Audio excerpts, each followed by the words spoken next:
Terima kasih pemirsa Kompas TV Riau, Anda masih bersama kami di Sapa Riau. Dokter Dian, tadi kita sudah bicara soal ASI. Masuk di atas 6 bulan, mulai ada fase MPASI, makanan pendamping ini.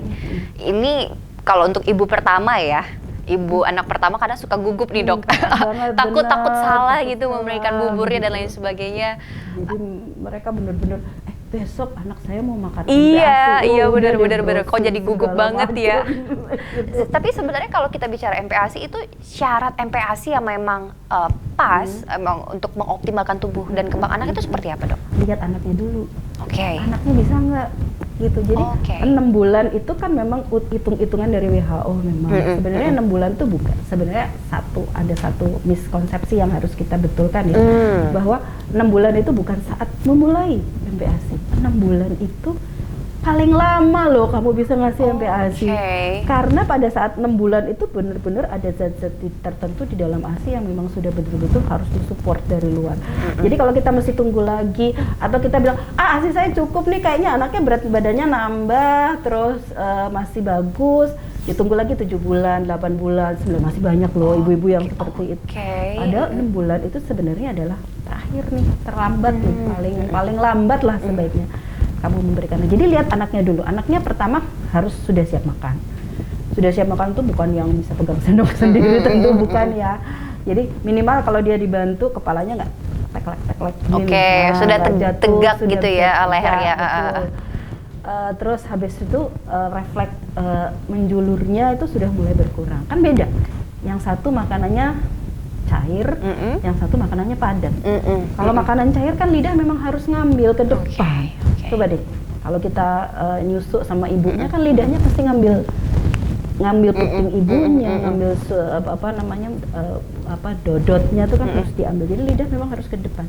Sehingga ada transisi dari ke depan itu harus mengurangi supaya dia tidak ada ekstrusi lagi. Jadi kita lihat itu anaknya udah bisa duduk, udah bisa ini belum? Anaknya udah mulai tertarik dengan lingkungan nggak? Oh kalau maknya makan, kalau keluarganya makan dia sudah mulai badannya udah maju-maju begitu, sudah mulai ada ketertarikan dengan lingkungan itu anaknya. Terus habis itu makanannya ini yang betul adalah sebenarnya MPASI itu bukan cuma makanan yang lagi saya sering banget dengar itu 4 bintang. 4 bintang dengan berbagai macam istilah sekarang ya dok. Tapi kuncinya seperti ini. Harus ada protein, karbohidrat, terus kemudian ada sayur, betul, terus ada lemak. Yang harus kita menangkan yang mana nih? Protein, terutama protein hewan. Jadi benar-benar kita nggak mesti harus ngebagi betul makanan MPASI itu sama kayak kita harus ada sayur, buah sayur itu cuma dikenalin aja. Yang boleh makan sayur banyak tuh saya sebenarnya. Dan saya. Iya. Kalau anak-anak ini masih sifatnya mengenalkan ya dok ya. Anak-anak itu harus kita kenalkan. Hanya harus kita kenalkan saja. Sayur, karena rasa sayur itu kan ya tahu sendiri kan. Saya kalau nggak jadi pecel nggak enak, nggak mau makan sayur itu.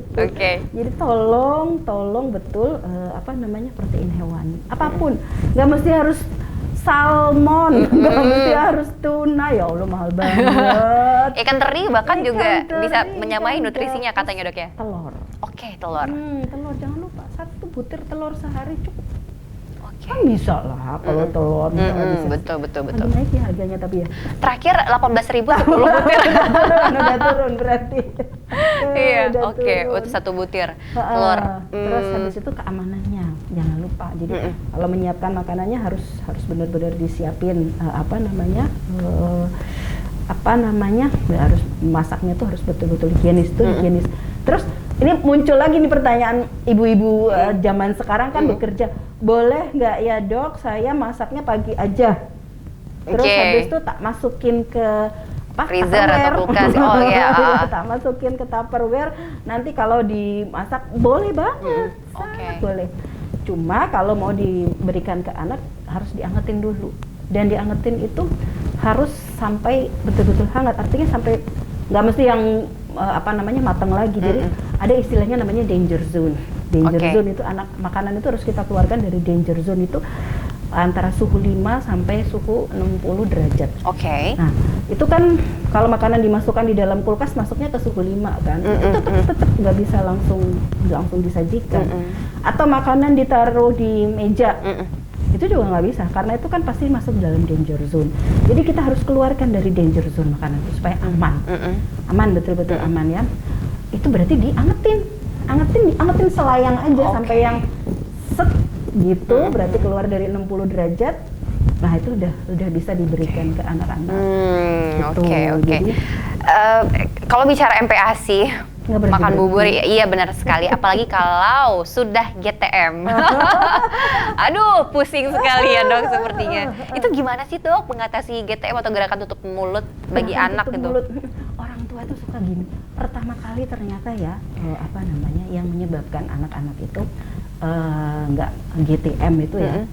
Survei itu artinya penelitian tuh menyebutkan rasa. Rasa. Jadi makanan itu ya memang benar-benar sudah harus dimacam-macamin. Apalagi sekarang ada semacam asumsi bahwa tidak boleh makan pakai garam, gula. Boleh banget. Jadi sebenarnya harus boleh dok. Anak-anak itu usianya tuh pertama gini. Anak-anak itu, anak ASI ya, itu pasti bisa merasakan apa yang dirasakan oleh ibunya, taste-nya. Jadi kalau anak ASI itu pasti kemampuan untuk mengidentifikasi rasa itu lebih beragam dibandingkan dengan anak susu formula. Karena anak susu formula ya gitu-gitu aja lah ya rasanya ya.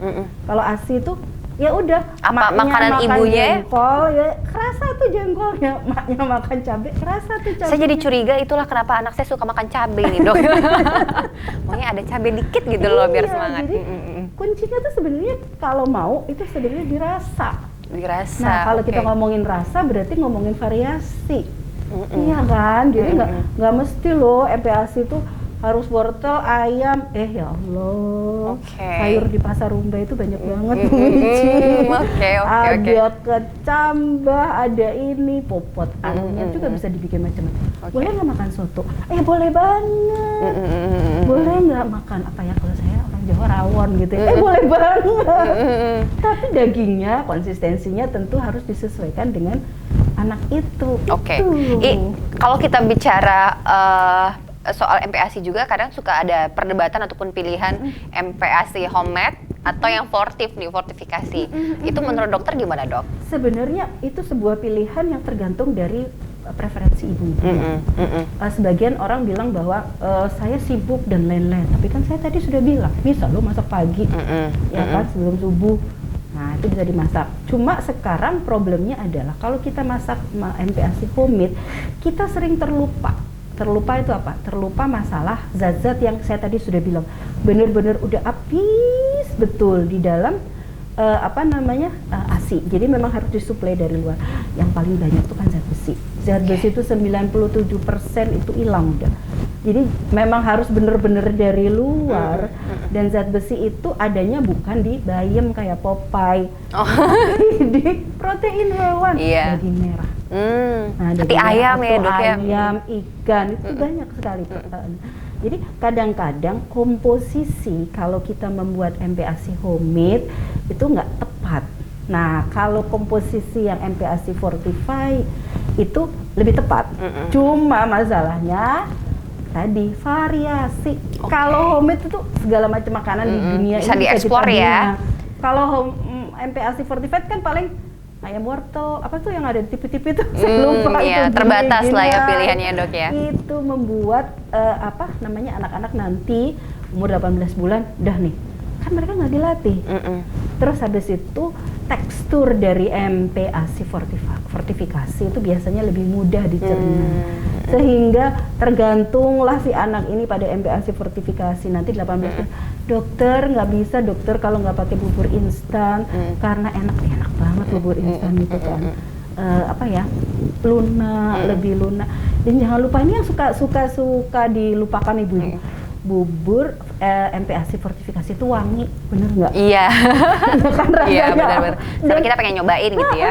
Itu itu dibandingkan dengan makanan buatan ibunya kadang-kadang nggak diperhatikan masalah seperti itu yang bikin anak-anak jadi kayaknya lebih seneng ke fortifikasi padahal sebenarnya itu sebuah pilihan yang boleh dipindahkan, nggak ada yang satu lebih unggul daripada yang lain. Mau dikombinasi boleh, mau di ini boleh. Ketika bayi sudah misalnya di atas 1 tahun kan sudah bisa mengkonsumsi nasi keluarga, itu sebenarnya boleh nggak sih dok makan camilan-camilan yang jajanan di warung gitu loh? Boleh lah, sangat boleh. Ya tentu kita harus pikirkan ya pasti jenis jajanannya itu aja. Tapi kalau dari segi tekstur, konsistensi sebenarnya dia sudah bisa itu untuk kita apa namanya kita explore, kita ajak dia untuk makan makanan yang sifatnya lebih keras, sangat boleh. Oke, tapi yang perlu diperhatikan adalah jenisnya ya dok ya, apakah aman untuk bayi kita? Kan banyak yang di warung yang lucu-lucu tuh kan. Selain bicara soal makan, yang tidak boleh luput dalam 1000 hari pertama kehidupan dan juga tahun-tahun lanjutannya adalah soal imunisasi. Imunisasi itu kan ada yang dasar dan juga ada yang tambahan ini ya dok ya. Kalau yang sebelum nanti mungkin dokter bisa jabarkan lebih rinci pentingnya imunisasi ini kan ada yang dasar dan tambahan. Yang dasar wajib disubsidi oleh pemerintah. Tapi kalau yang tambahan ini loh dok, tambahan menurut dokter, ya dilengkapi atau sebenarnya dipilih orang tua juga? Jadi gini, kami Ikatan Dokter Anak Indonesia tuh punya schedule jadwal imunisasi khusus yang mungkin agak sedikit berbeda dengan yang dikeluarkan oleh pemerintah. Oke. Tapi gini, baik kami maupun pemerintah itu sebenarnya mengeluarkan jadwal imunisasi. Jenisnya kenapa sih kok mesti imunisasi A, kenapa mesti imunisasi B gitu. Kenapa? Karena penyakit imunisasi ini penyakit yang dampaknya itu parah. Parahnya itu bukan cuma anaknya nanti panas sehari 2 hari gitu, enggak, mengancam jiwa. Jadi kalau misalnya rotavirus nih, kan, rotavirus mencret, mana sih anak bayi yang nggak mencret? Jangan salah, ini rotavirus kalau mencret itu bisa sampai ke sini. Bisa terjadi infeksi, ensefalitis dan lain-lain. Itu yang kita cegah. Jadi imunisasi yang ada di dalam jadwal itu imunisasi yang penting semuanya. Karena dampaknya bagi mengancam jiwa. Udah deh, ngomongnya gitu biar orang-orang pada ngeh ya seurgen gitu, itu. Betul. Dan apa bedanya yang dikeluarkan oleh kami, Ikatan Dokter Anak Indonesia atau pemerintah? Jadi gini nih ceritanya, semuanya itu harusnya penting. Cuma duitnya pemerintah kan terbatas. Baiklah. Nah, jadi kalau pemerintah sekalinya masuk ke dalam satu jadwal resmi berarti itu harus gratis. Ini kabarnya PCV dan rotavirus juga sudah digratiskan ya dok? Sudah digratis. Kalau Pekanbaru gimana dok? Belum masuk. Kapan nih dok kira-kira? Nah, itu dia. Mungkin di RSUD sudah mulai ada ancang-ancang? Belum ya dok ya? Juga. Ini memang masih nunggu giliran. Coba ya? saya pesankan lagi di sini. Ini Bu Mici, Riau ini juara loh kalau imunisasi. Iya. Juara dalam arti juara kata? Dalam ketinggalan. Riau ini Allah. Jadi memang kalau kita lihat di dalam cakupan imunisasi saya suka malu sendiri. Ya Riau lagi juaranya cakupan terendah. Jadi memang kesadaran mungkin yang kurang sehingga begitu. Jadi kalau dikiranya imunisasi campak kan cuma demam merah-merah. Bukan campak yang demam merah-merah yang kita cegah, tapi yang sampai mencret, pneumonia, komplikasi dari campak itu yang kita harus cegah. Begitu, jangan sampai ada salah persepsi lagi dari orang tua itu. Sekarang sebuah informasi sudah sangat terbuka, luas sekali, dan tentunya orang tua penting sekali untuk terus mengedukasi diri untuk memberikan pilihan yang terbaik agar 1000 hari pertama kehidupan anak ini tetap optimal tercapai ya, yang pada akhirnya menjadi manusia yang mandiri di akhirnya dok ya.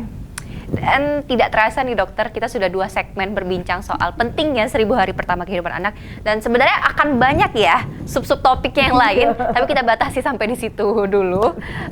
Terima kasih juga untuk pemirsa Kompas TV yang sudah menyaksikan tayangan hari ini. Kami akan kembali dengan berbagai topik lainnya. Saya Wichiko Prisdew pamit, dan juga Dr. Dian, terima kasih banyak.